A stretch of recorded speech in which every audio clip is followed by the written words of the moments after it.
Hey guys, Kursk here, and I'm Ukrainian Canadian. Today is November 26th, 2024, and let's get to the news and updates happening in Ukraine and Russia, shall we? So I'm going to talk about two things. So it's going to be a very brief video, and I'll make a map update video later this week. But I want to talk about how fiery of a week it has been for Russia in the positive sense that Ukraine has increased the intensity of its UAV, but also long-range missile strike against Russia since Biden gave the permission finally last weekend.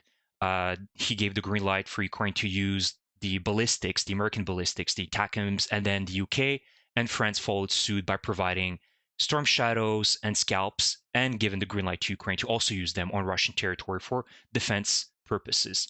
So what we've seen is that in the past week, Ukraine has wasted no time. They started striking multiple targets. We've seen strikes in Kursk, of course, in Bryansk, in Rostov, in Kaluga. All the border regions close to the border with Ukraine have been struck, whether it be military facilities, ammunition depots, bases. We remember that last week Ukraine struck a very, very valuable underground bunker in Marino in Kursk, which, according to sources, had critically injured a North Korean general and also North Korean soldiers that were present there, and also, of course, Russian commanders and Russian soldiers. The numbers are known, but based on the reaction by Putin the next day by launching his Oreshnik medium range ballistic missile or intercontinental missile, basically you can see that this was a big blow for Putin, no pun intended here. And that's the best that Putin can do. He's bluffing. And I've told you numerous times in the past why he's bluffing with these nuclear threats. He will not escalate nukes. There's always a slim possibility. I'm not saying never, but I believe that Putin is fearful of using them. And that's his wild card. Once he uses nukes, that's it. There's no going back. You no longer have any legitimate threat against the West. And we know that China will not go for it. China has mentioned multiple times that they're against nuclear escalation by Russia. And we also understand that most of these Russian elites and oligarchs have their family members in the West, whether it be in London, Paris, Berlin, in Washington, or New York. They enjoy living off the wealth of the West. So they are not interested in destroying it either. And Putin is afraid of his life. He's fearful. He's hiding in bunkers, and he's always has 10 security guards guarding him at all times. So you understand very well, based on all these basic arguments, that Putin is not going to go ahead with nukes. But he will always try to escalate. That doesn't mean that Russia will stop escalating.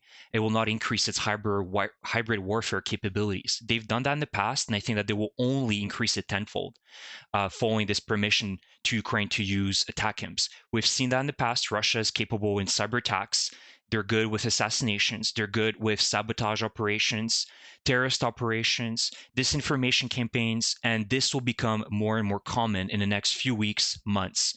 Russia, right now is not admitting to any of them, but they might even start admitting that it's us. We actually did it to showcase that they're strong and their resolve is unbreakable. So NATO and other Western partners of Ukraine need to be ready for that and respond symmetrically. An eye for an eye. You do us a cyber attack, we'll do cyber attack against you, Russia. And there needs to be a strong response with regards to that. So let me know what you guys think about the past week, but I've really enjoyed it. I've been enjoying pretty much on a daily basis, seeing the Ukrainians using Storm Shadows, ATACMS, and other long-range missiles and drones to strike multiple different targets, whether it be oil refineries in Kaluga or air bases in Kursk. The Ukrainians actually this week destroyed an S-400 system.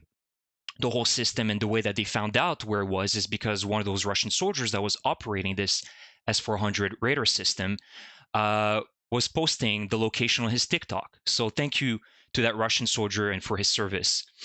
So with all that, I am very, very optimistic that the next few weeks will continue to be very hot in Russia, and let's hope for more successes for the Ukrainian military.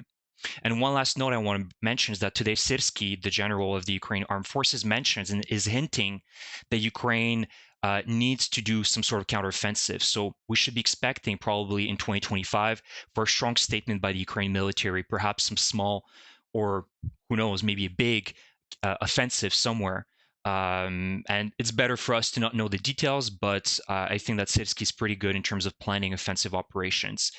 So we'll see how that develops as well. Now, I need to talk about this interview with Senator Lindsey Graham a few days ago on Fox News. And I actually think that there's really positive signs out of this soundbite, this interview that he made with Fox News anchors. And to me, I'm going to read it out, the caption.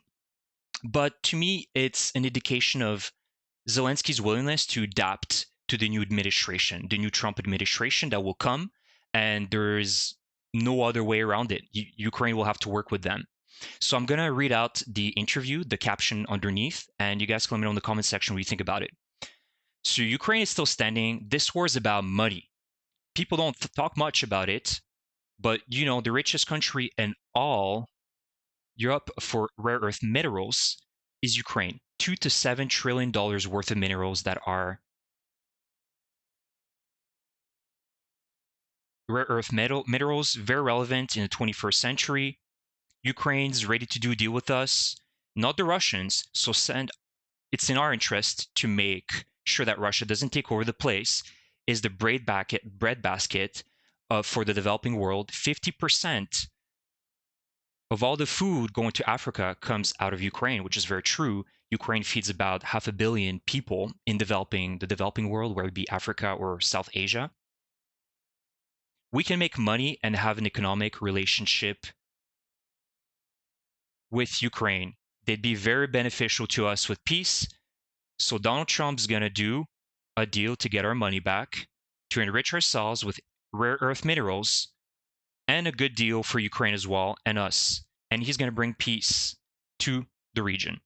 So it's a soundbite, but I think that it's a positive sign that the Trump administration is interested in a strong Ukraine because of its resources and its willingness to share it with the US. That's why Zelensky went a few months ago to meet with Trump in Trump Tower before the elections and had a phone call with Trump after the elections. It probably was a lengthy call as well. And it was a great political move by Zelensky. He adapted to the mindset of Trump, which is business and deals. How can we make a deal with Ukraine? We need to understand, and as sad as it sounds, many countries are not actually helping Ukraine because it's the right thing to do, right? Even though it's true, this war has never been so black and white. There's never been such a black and white war in recent history, where you clearly know who's on the right side of history and who's on the wrong side of history. But many countries don't see it that way. They see it as, what's in it for me? Why should I support Ukraine aside from it's morally right? And that's how Trump sees this conflict.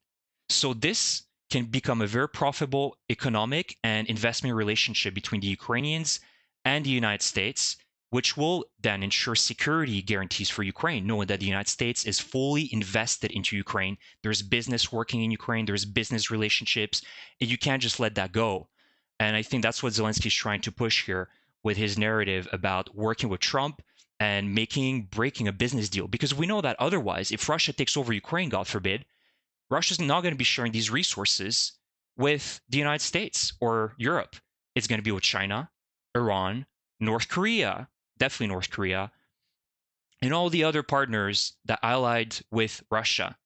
So it's a battle right now. And I'm certain 100% that Trump is interested in the resources, the capabilities, the innovations that Ukraine can offer to the United States.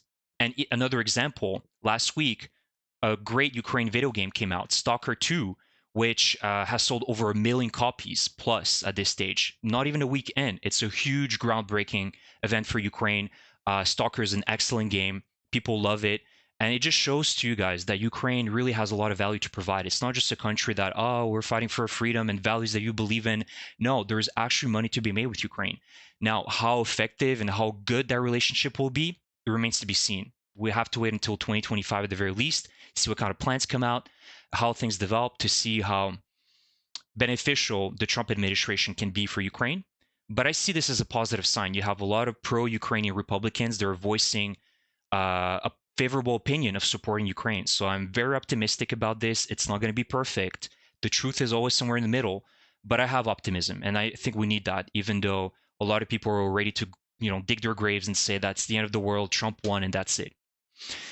So that's the video for today, guys. I hope you enjoyed my brief update. Please let me know what you think about this small interview with Senator Lindsey Graham and his comments about a great economic relationship with Ukraine under Trump's administration.